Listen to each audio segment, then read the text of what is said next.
دیکھیں حضرت خواجہ معین الدین چشتی سنجری اجمری رحمت اللہ تعالی علیہ، حضرت خواجہ غریب نواز رضی اللہ تعالی عنہ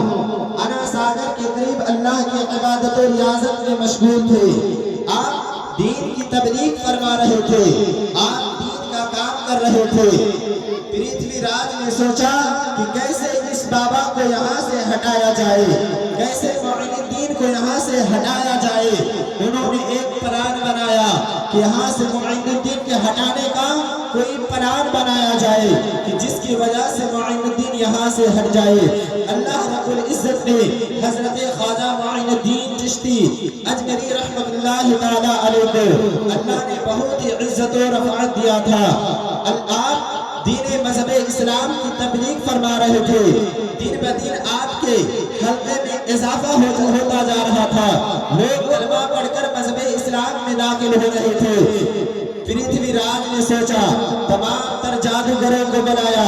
اور جادوگر کو بلانے کے بعد یہ کہا کہ تم پرتھوی راج کے اوپر جادو کرو، یعنی ان کی نگاہوں کو ایسا بنا دو، ان کی نگاہوں کو میلا کر دو تاکہ ان پر جادو کرنا ہمارے لیے آسان ہو جائے۔ پرتھوی راج نے بہت کوشش کیا، تمام تر جادوگروں کو بلایا اور بلانے کے بعد جادوگروں نے کہا تھا کہ اے پرتھوی راج، اگر اس معین الدین کو یہاں سے ہٹانا چاہتے ہو تو جاؤ اور جا کر کے انا ساگر میں اپنی عورتوں کو برہنہ کر کے نہانے کے لیے حکم دے دو۔ جب پرتھوی راج نے اتنا سنا تھا اس نے تمام تر حسیناؤں کو مدعو کیا، تمام تر عورتوں کو بلایا اور بلا کر کے فرمایا کہ تم سب جاؤ اور جا کر کے انا ساگر میں نہاؤ۔ جب تم انا ساگر کے اندر نہاؤ گے، یہ معین الدین ندی کے کنارے بیٹھا ہوا جب وہ تمہارے حسن و جمال کو دیکھے گا اس کی نگاہیں میلا ہو جائے گی، اس کی نگاہیں بھٹکے گی، پھر اس پر جادو کرنا آسان ہو جائے گا۔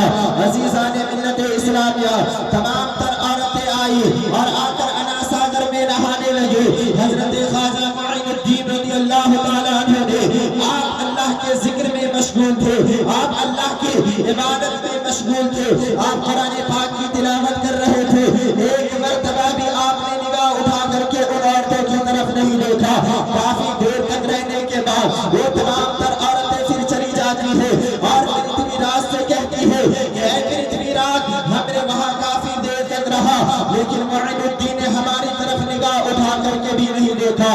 پرتھوی راج، اس میں جو سب سے بڑا جادوگر تھا، انہوں نے کہا کہ اے پرتھوی راج، جاؤ اور جا کر اپنی بیٹی کو مدعو کرو۔ اور پھر پرتھوی راج اپنی بیٹی کو مدعو کرتا ہے اور اپنی بیٹی کو مدعو کرنے کے بعد اپنی بیٹی سے پرتھوی راج کہتا ہے کہ جاؤ اور کسی بھی طریقے سے معین الدین کے نگاہ کو میلا کر دو، اس کی نگاہوں کو بھٹکا دو، معین الدین کی نگاہوں کو میلا کر دو۔ پرتھوی راج نے اپنی بیٹی کو مدعو کیا جس کے حسن کے چرچے تمام شہروں میں تھی، جس کے حسن کے چرچے تمام ملکوں میں تھی۔ معین الدین کی حضرت خواجہ معین الدین چشتی کو نگاہ کے بھٹکانے کے لیے جب پرتھوی راج نے یہ چال چلا اور اپنی بیٹی کو اس ندی کے کنارے بھیجا جہاں پر حضرت خواجہ معین الدین اللہ کی عبادت کر رہے تھے، دین کی تبلیغ فرما رہے تھے،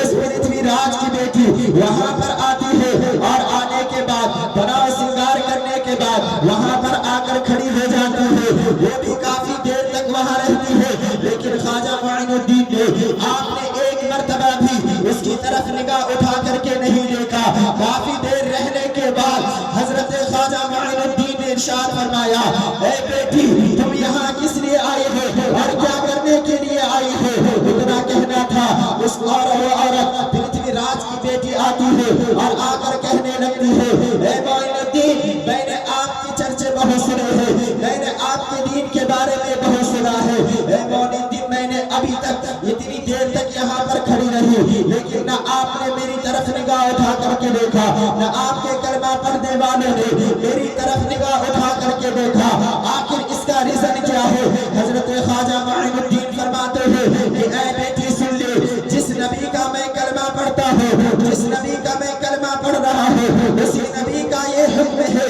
کہ اے لوگوں، جب تم چلو راستوں پر یا کہیں بھی رہو تو اپنی نگاہوں کو حفاظت میں رکھو۔ اتنا سننا تھا، وہ عورت وہ اس پرتھوی راج کی بیٹی اس کے دلوں سے کفر نکلتا ہے اور وہ مذہب اسلام میں داخل ہو جاتی ہے کہ نگاہ ولی میں وہ تاثیر دیکھی بدلتی ہزاروں کی تقدیر دیکھی عزیزان ملت اسلامیہ گویا کہ اللہ رب العزت قرآن کریم میں ارشاد فرماتا ہے قل بفضل اللہ وبرحمتہ فبذلک فلیفرحوا کہ اے نبی کہہ دیجئے اپنے ماننے والوں سے کہ وہ اپنی نگاہوں کی حفاظت کرے اور وہ اپنی شرمگاہوں کی حفاظت کرے اور انہی میں سے ایک چیز یہ ہے کہ اللہ کے رسول صلی اللہ علیہ وسلم نے ارشاد فرمایا کہ نگاہوں کی حفاظت کرنے کے لیے اللہ کے رسول صلی اللہ علیہ وسلم نے ارشاد فرمایا کہ تم نکاح کرو اس لیے نکاح کرنا یہ حضور کی سنت ہے اور اللہ رب العزت کا فرمان بھی میں انہی چند باتوں کے ساتھ اپنی گفتگو کو ختم کر رہا ہوں وما علینا الا البلاغ السلام علیکم